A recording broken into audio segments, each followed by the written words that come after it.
आज धेरै दिनपछि मैले मेरो डायरीमा लेखेको एउटा सानो र यो एकतर्फी मायाको चाहिँ एउटा 2-3वटा पङ्क्ति छ। म चाहिँ त्यो चाहिँ मेरो साथीहरूको माझमा पेश गर्न चाहन्छु। कृपया भनिदिनुहोस् कस्तो छ भनेर, राम्रो नराम्रो होइन, अब हौसला जे भयो नि। सो यो एकतर्फी मायाको चाहिँ खास म अगाडि चाहिँ सानो एउटा हिन्स दिन्छु। यो एकतर्फी माया मैले यसको टाइटल राख्नु रिजन चाहिँ ऊ चाहिँ बिहे गरेर कसैको बेहुली भइसकेको छ, तर केटा चाहिँ स्टिल एक्लै छ, अझै पनि बिहा गरेको छैन उसले। सो उसको यो भोगाइ पछुतो अनि सबै कुराको मिश्रणले उनीहरूलाई मैले तिमीलाई देखेको छु तर तिमीलाई भेटेको चाहिँ छैन, मैले तिमीलाई देखेको छु तर भेटेको चाहिँ छैन। हामी एउटै बाटो हिँड्छौँ तर एक अर्कासँग बोलेको पनि छैन है।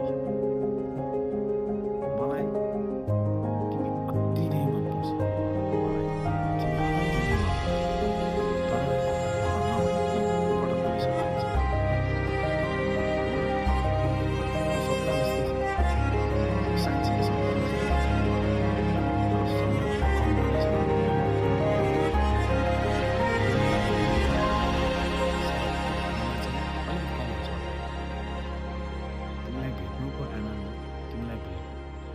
तिमीलाई देख्नुको आनन्द तिमीलाई भेट्नुमा चाहिँ अलिक कम हुन्छ होला, तर म यो आनन्द मेरो जीवनभर भोग्न तयार छु। थाहा छ हाम्रो प्रेम असम्भव छ, मलाई थाहा छ हाम्रो प्रेम असम्भव छ। यसलाई माया भन्नु कि आकर्षण तिमी प्रतिको होइन, तर अहिले मलाई माया लाग्छ आफूप्रति। अहिले मलाई माया लाग्छ आफूप्रति। भन्छन् एक पलमै यति धेरै माया हुनै सक्दैन, भन्छन् एक पलमै यति धेरै माया हुनै सक्दैन। सायद कसैले तिमीलाई मेरो नजरले हेरेकै छैन, कसरी भन्नु त नि है। गुनासो छैन मलाई, गुनासो छैन मलाई। तिमीले मलाई हेर्दाको त्यो हेराइ र महसुसमा हामीले जुनलाई पनि त हेरेर खुसी हुन्छौ नि र मुस्कुराउँछौ। मेरो एकतर्फी माया हेराइ र रोजाइ पनि उस्तै हो। धन्यवाद साथीहरू।